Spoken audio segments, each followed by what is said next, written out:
উনি মনে হয় এই গ্রামে এই প্রথম আইসেন এবং আইসেন একটা সামান্য দরবার নিয়ে, একটা ছোট খাটো দরবার নিয়ে। ওনার কাছে উনি আমাদের কাছে কিছু পাইবেন, আমরা ওনাদের কাছে কিছু পাওয়ার আছে। আমি ভাঙ্গি বলতে চাই বিষয়টা, 1 মিনিটই বলবো, পরে তাড়াতাড়ি বিষয় শেষ হইব। আপনার তো আইসেন গাড়িতে বা হাইটটা এদিকে জায়গাটা, আমরা কিন্তু এই যে লক্ষ্মীপুর থেকে কিন্তু আমার জায়গাটা খুব ছেলেরা আইতে পারে না, রাতের বেলা বৃদ্ধ মানুষ যাইতে পারে না বাজারে, মিলন বাজারে। আবার আমাদের একটা হাই স্কুল আছে, আমাদের ছাকুয়া হাই স্কুল আছে, এটা তো দক্ষিণ মাথাতে দেখছেন, একটা হাই স্কুল আছে। হাই স্কুলের খুব জীর্ণ দশা, দৈন্য দশা। হাই স্কুলের উন্নয়ন হইতো, আর হাই স্কুল থেকে গোপালপুরের 20 পর্যন্ত একটা রাস্তা হইতো। এটা আমাদের প্রাণের দাবি।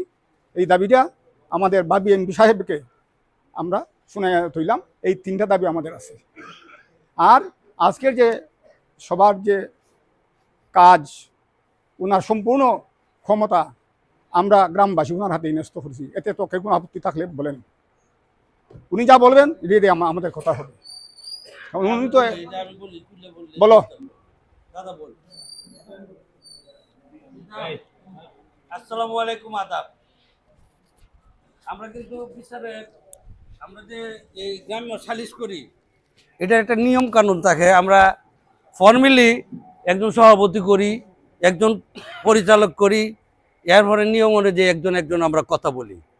পক্ষের জবানবন্দি নেই, প্রথম পক্ষ দ্বিতীয় পক্ষ, তারপরে আমরা সাক্ষী থাকলে নেই, প্রয়োজন পড়লে নেই, না হয় না নেই। এরপরে আমরা একটা বোর্ডে যাই, আমরা বোর্ডে গিয়ে একটা সিদ্ধান্ত আনি, এরপরে জানাই।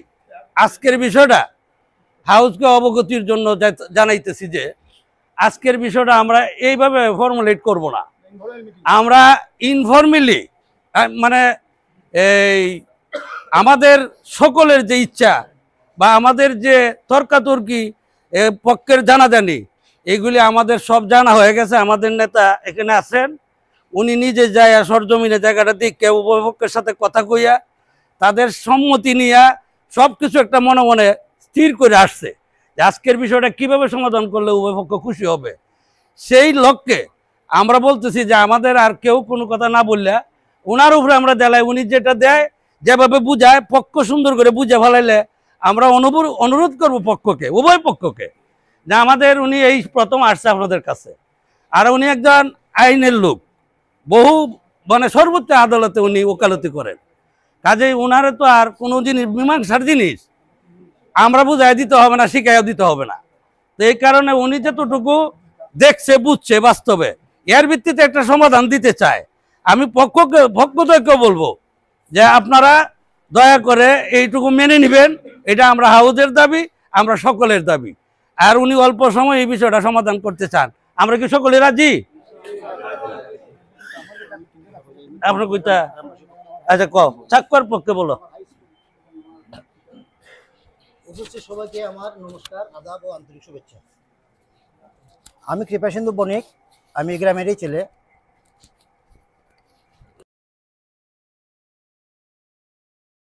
যিনি পরম করুণাময় এবং অত্যন্ত দয়ালু। আজকে এই বৃহৎ পরিসরে আপনারা আমাদের এলাকার বিভিন্ন মুরব্বিয়ান, আমার পিতৃতুল্য মুরব্বিয়ান, আমার গ্রামের পিতৃতুল্য মুরব্বিয়ান, আমার এলাকার বিচারকবৃন্দ, যুবক ভাইয়েরা সবাই উপস্থিত হয়েছেন। আসলে আমরা চাকুরা গ্রামে আপনাদেরকে কষ্ট দিতেছি, ওই জন্য গ্রামের পক্ষ থেকে আপনাদের কাছে আমি ক্ষমা প্রার্থী। আর যে বিষয়ে আমরা এখানে মিলিত হয়েছি, আপনাদের কাছে আমার অনুরোধ থাকবে, আমাদের আজকের অনুষ্ঠানের মধ্যমণি, আগামী প্রজন্মের কর্ণধার, আমাদের এলাকার অহংকার, আমাদের গর্ব, বিশিষ্ট ব্যক্তিত্ব, বাংলাদেশ সুপ্রিম কোর্টের বিশিষ্ট আইনজীবী ও আমাদের আগামী নক্ষত্র, ওনার আগমনে আমরা সত্যিই চাকুয়াবাসী খুব ধন্য এবং আন্তরিকভাবে আমরা খুশি হয়েছি।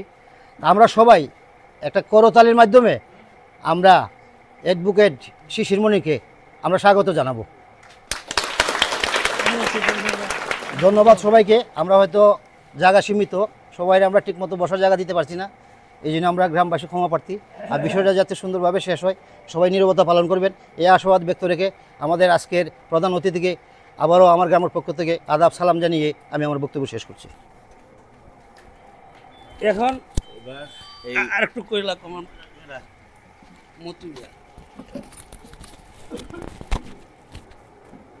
আসসালামু আলাইকুম, আদাব। সম্মানিত উপস্থিতি, আজকের যে আমরা এখানে বসা গ্রাম্য কুন্দল নিয়া, এটার একমাত্র অনুদান বা অবদান আমাদের বাটি বাংলার কৃতি সন্তান অনির্বাণ প্রজ্বলিত সূর্য সারথী এবং তারুণ্যের অহংকার, তারুণ্যের স্পন্দন, সুপ্রিম কোর্টের আপিল বিভাগের আইনজীবী মোহাম্মদ শিশির মনির, উনাকে আমি এই আজকের এই পরিবেশের, উনি প্রতিনিধি পাঠিয়ে যে এই পরিবেশের সৃষ্টি করছেন, আমি আট গ্রামের পক্ষ থেকে ওনাকে আন্তরিক ধন্যবাদ জানাই। আরও আন্তরিক ধন্যবাদ জানাই এই আট গ্রামের মানুষ, আমরা একতা হয়েছি, দুটা পক্ষ জানাই যারা যেন আমরা যতটুকু পাইছি এর ভিতরে এদের দুই পক্ষের একটা সদিচ্ছা আছে, এটা প্রকাশ পাইছে।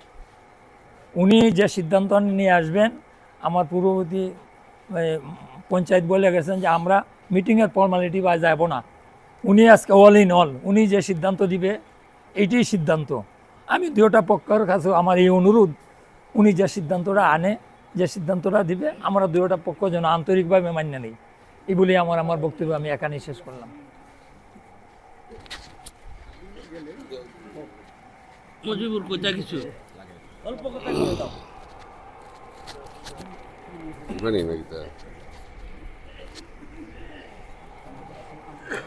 আসসালামু আলাইকুম, আদাব। সম্মানিত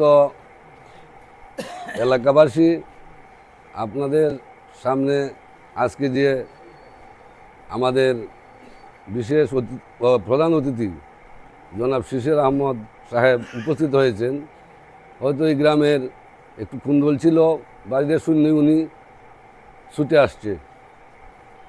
ঠিক এই গ্রামটা যেমন বড়, এই গ্রামের মধ্যে বিবাদও অনেক বড় হয়। এইভাবে আমরা একদিন দেখছি সুরঞ্জিত সেনগুপ্ত আপনাদের এখানে এভাবে ছুটে আসছিল, কথাটা ঠিক নেই? ঠিক। এই বিষয়টা একভাবে শেষ দিয়ে গেছিল। আরও অনেক বড় দরবার ছিল। ইতিপূর্বে 1 বছর যাবৎ আজকে নিয়ে আমি 5 দিন মনে হয় মিটিং উপস্থিত হয়েছি।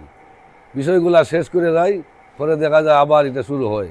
কিন্তু আসলে মূল বিষয় কেন কোনো কিছু দেখছি না, দেখা যায় না কোনো সম্পদ লইও বা কোনো কিছু নয়। কিন্তু একটি জিনিসই আছে তাদের হলো প্রতিহিংসা। এই প্রতিহিংসার জন্য আমরা প্রতিবারও এই কথা অনুরোধ করে যাই যে এই গ্রামটা এই এলাকার মধ্যে সবচেয়ে বিচারক মণ্ডলীর মধ্যেও সবচেয়ে সেরা ছিল। তাদের সম্মুখে কথা বলতে গেলে ভয় পাওয়া যেত, অনেক সময় ছিল। কিন্তু এখন তারা নাই। রানাবাবু প্রবীণ আছেন, সুনীলবাবু, শীতলবাবু যারাই আছেন, এখন আপনার ভ্রাতৃত্ববোধ নিয়ে চলতেন। এই কথা আমরা বারবার বলে দিতেছি। আজকেও আমার এই কথাটা থাকবো। এবং আমার এই প্রধান অতিথি যিনি আসছেন আজকে, বিশেষজ্ঞ আইনজীবী বিশেষজ্ঞ, উনি সারা বাংলাদেশের মধ্যে এখন সুপরিচিত। যে কোনো বিষয়ে উনি গেলে আর কিছু থাকে না। আমার আজকে কথা থাকবে এইটুই, আপনাদের যে ভ্রাতৃত্ববোধটা, প্রতিহিংসাটা ছেড়বেন। আর এই বিষয়ে আপনিও তাদেরকে এই ভ্রাতৃত্ববোধ নিয়ে তারা আজকে চলতে পারতো, এবং এইগুলো যেন এইগুলো না হয় সেই আশা ব্যক্ত করে গিয়ে আমি আমার বক্তব্য শেষ করছি।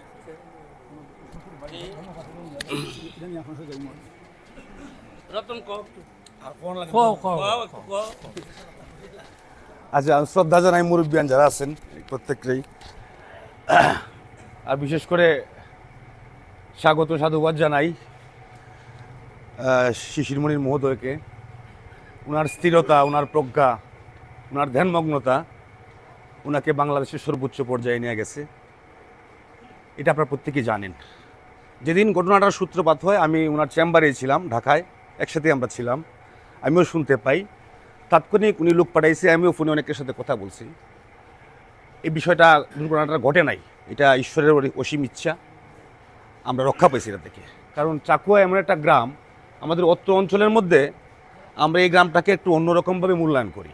কারণ এখানে যিনি আজকে সুপ্রিম কোর্টের আইনজীবী আছেন, আমাদের এই প্রত্যন্ত অঞ্চলে এটাও কিন্তু একটা সুপ্রিম কোর্ট। কারণ এই গ্রামে অধীরবাবু ছিলেন এই অত্র অঞ্চলের সর্বোচ্চ শ্রদ্ধেয় বিচারক ছিলেন উনি।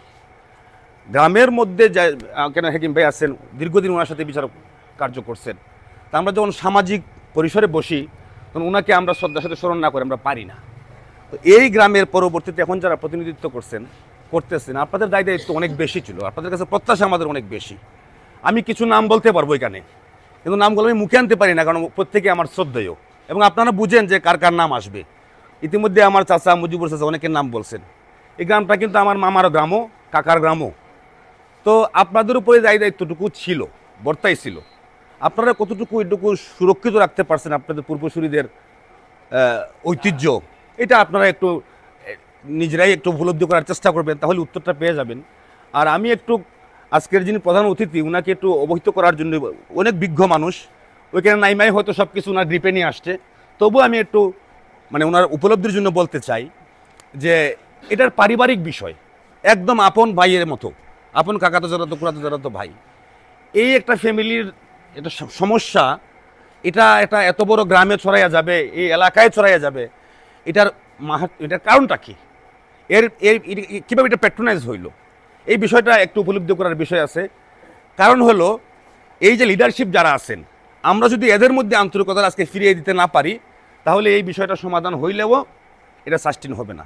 আমাদের মধ্যে একটা আমিত্ব চলে আসে, একটা আত্মম্বরিতা চলে আসছে, এটা যদি আমরা পরিহার করতে না পারি, এটার জন্য আপনার কাছে দিক নির্দেশনা চাই। এইটুকু অবহিত করার জন্য আমি আসলে দাঁড়াইছি। আর সর্বান্তকরণে আমরা এখানে কোনো ধরনের রিপিটেশন কোনো কিছু দেখতে চাই না। এই 3 পাড়ায়, সাক্কা, মহেশপুর এবং পশ্চিম পাড়া, আপনাদের মধ্যে আর দ্বিতীয়বারের মতো কোনো ঘটনাই সমস্যা, সভ্যতার সাথে সাথে সমস্যাগুলো কিন্তু আসছে, আমাদের সাথে আসে। আমরা এগুলাকে এখনও দূর করতে পারি না, কিন্তু আমাদের জানালাটা একটু বড় করে রাখতে হয়। যখন আলোটা উঠে যেন সমস্ত আলোটা যেন আমার গায়ে লাগে, তাহলে এই সমস্যাগুলো অনেক দূরে থাকবে।